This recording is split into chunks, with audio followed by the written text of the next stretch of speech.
नमस्कार, मैं हूं कुमार अनिल। कांग्रेस बदल रही है। कल कांग्रेस ने अपने 4 नए पदाधिकारियों की घोषणा की और चारों में से एक भी सवर्ण नहीं है। वो चारों पिछड़े हैं, दलित हैं और मुस्लिम हैं। लोकसभा में विपक्ष का नेता राहुल गांधी बनाए गए। उसके बाद लोकसभा में 4 महत्वपूर्ण पद थे। वो चारों पदों में से एक भी सवर्ण नहीं है।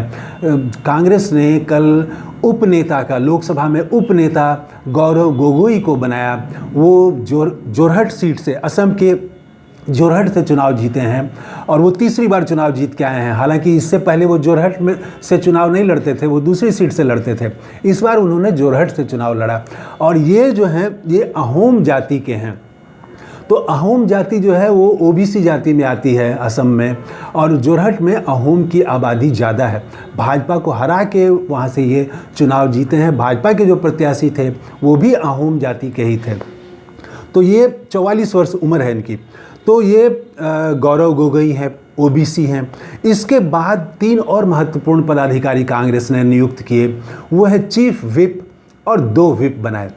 चीफ विप बनाया गया केरल के सांसद, 8वीं बार चुनाव जीत के आए हैं, के सुरेश। आपको याद होगा के सुरेश को ही कांग्रेस ने लोकसभा में अध्यक्ष पद के लिए प्रत्याशी बनाया था और काफ़ी तब उनकी चर्चा हुई थी। तो ये के सुरेश दलित वर्ग से आते हैं। उसके बाद 2 विप बनाए हैं। एक हैं मनिकम टैगोर, ये तमिलनाडु से हैं, और दूसरे हैं डॉक्टर मोहम्मद जावेद। ये टैगोर नाम तमिलनाडु में मिलना ये शायद अकेला उदाहरण होगा, क्योंकि इनके पिता कवि थे और वो टैगोर से बहुत प्रभावित थे। उन्होंने टैगोर की रचनाओं का तमिल में अनुवाद भी किया था। तो इनके पिता ने इनके नाम के साथ टैगोर नाम रखा। तो ये ओबीसी के लिए, खास करके विश्वविद्यालयों में, डीम्ड यूनिवर्सिटी में ओबीसी का जो आरक्षण है, मंडल कमीशन की सिफारिश की को लागू करने के लिए ये आवाज़ उठाते रहे हैं। तो आरक्षण के लिए तमिलनाडु में एक मजबूत आवाज़ के रूप में ये रहे हैं। और डॉक्टर मोहम्मद जावेद ये बिहार के किशनगंज से दूसरी बार लगातार जीत के गए हैं। तो आप ये चारों को देखेंगे, 4 पदाधिकारी कांग्रेस ने बनाए। चारों में से एक भी सवर्ण नहीं है, पिछड़े हैं, दलित हैं और मुस्लिम हैं। तो ये कांग्रेस जो है बदल रही है और सब युवा हैं अपेक्षाकृत। हालांकि इसमें 2 जो हैं वो 60 प्लस वाले हैं। एक के सुरेश हैं, 62 वर्ष के हैं, और डॉक्टर मोहम्मद जावेद 61 साल के हैं। लेकिन 50 से नीचे 2 हैं इसमें। गौरव गोगोई की उम्र सिर्फ 44 है और मनिकम टैगोर 49 वर्ष के हैं। तो अपेक्षाकृत युवा टीम है। तो 2 बातें, एक तो कि इसमें सवर्ण नहीं है, ओबीसी, दलित और मुस्लिम ये हैं और युवा हैं। तो कांग्रेस ऊपर से बदल रही है। उसको मालूम हो गया है कि भारत की जो अब आगे की जो राजनीति है, वो उस राजनीति की धुरी कौन होगा, किसके भीतर बदलाव की आकांक्षा है, संविधान को और मजबूत करने, संविधान की रक्षा के लिए कौन तबका आगे आएगा और कौन तबका जो है वो राजनीति के केंद्र में आएगा, राजनीतिक बदलाव का वो अगुवा बनेगा, नेतृत्व करेगा। तो कांग्रेस का जोर बदल रहा है। हालांकि वो धीरे धीरे बदल रहा है, ऊपर से ये बदलाव दिख रहा है। तो राहुल गांधी ने जो लाइन ली, जाति जनगणना की बात की, उन्होंने जातियों का और कमज़ोर वर्ग के राजनीतिक हिस्सेदारी की बात की, इनका आर्थिक विकास हो, इसमें कैसे इनकी हिस्सेदारी मिले। तो ये ओबीसी, दलित, आदिवासी, पिछड़े, ये जो और अल्पसंख्यक, ये राजनीति के केंद्र में राहुल गांधी ने ले आया। और इसके पहले रायपुर अधिवेशन हुआ था, वहाँ कांग्रेस ने तय कर दिया था कि हमारा जोर जो है इसी तबके पर होगा और जहाँ भी पदाधिकारी बनाए जाएंगे उसमें 50% इस तबके से होना अनिवार्य है। तो रायपुर अधिवेशन के कंटिन्यूएशन में मुद्दे आए चुनाव में, और अब संगठन में भी उसी तरह से पदाधिकारी और पद दिए जा रहे हैं। हालांकि नीचे अभी राज्यों में कांग्रेस इस तरह का बदलाव अभी नहीं कर पा रही है, जिलों में तो और भी अभी नहीं कर पा रही है।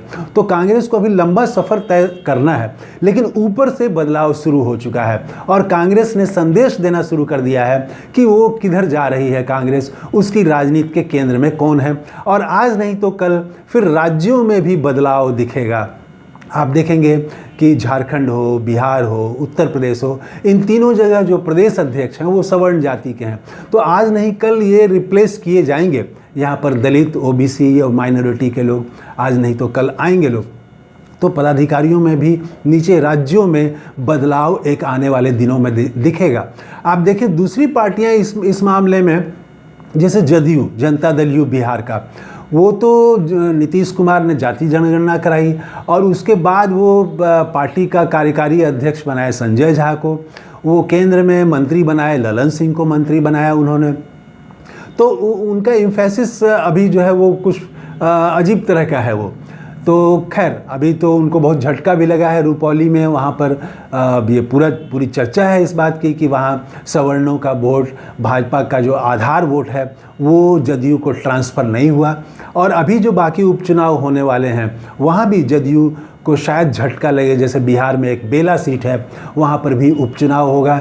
बेला राजद की जीती हुई सीट है और वो जदयू के कोटे में है, तो वहाँ भी जदयू का जीतना बड़ा मुश्किल है। तो जदयू जो बना रहा था बिहार में कि हम पहले से और ज़्यादा हम जीत के आएंगे इस बार 2025 चुनाव में, रुपौली से उसको झटका मिला है। और कांग्रेस जो ऊपर से बदलाव ला रही है, इसका असर भी धीरे धीरे हिंदी प्रदेशों में भी होना तय है। हालांकि अभी हिंदी प्रदेश में उनके साथ कांग्रेस के लिए एक दिक्कत यह है कि अखिलेश यादव वहाँ पर बड़े मजबूत नेता हैं और बड़े भाई के तौर पर हैं यूपी की पॉलिटिक्स में, और बिहार में तेजस्वी यादव राजद बड़ी पार्टी है यहाँ पर।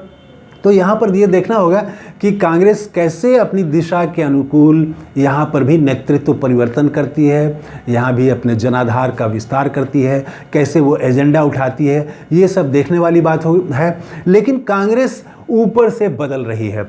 राहुल गांधी ने बदलाव की शुरुआत कर दी है, उसमें समय ज़रूर लगेगा लेकिन वो बदलाव की दिशा वही होगी। अब वो पुराना जो था पहले के ज़माने में, वो था कांग्रेस के जो 3 आधार माने जाते थे, सवर्ण, खास करके ब्राह्मण, मुस्लिम और दलित। तो उसमें ब्राह्मण और सवर्ण तो फिलहाल भाजपा के साथ हैं मजबूती से, और वो कांग्रेस के साथ आते हुए बड़ी तादाद में दिखाई नहीं पड़ रहे हैं। कहीं कहीं इक्के दुक्के जहाँ पर सीट है, जहाँ पर कैंडिडेट हैं कांग्रेस के अच्छे, वहाँ पर कांग्रेस को मिल जा रहा है समर्थन। लेकिन फिलहाल कांग्रेस की जो दिशा है वो है ओबीसी, दलित और मुस्लिम। जो 4 पदाधिकारी बनाए हैं कांग्रेस ने, उसमें एक भी सवर्ण नहीं रखा। तो ये एक चौंकाने वाला निर्णय कांग्रेस ने लिया है और इससे उसकी दिशा का भान होता है, दिशा की जानकारी मिलती है। तो इस वीडियो में फ़िलहाल इतना ही। कैसा लगा आपको ये वीडियो कमेंट करके ज़रूर बताइएगा। तो थैंक यू, धन्यवाद, जय हिंद।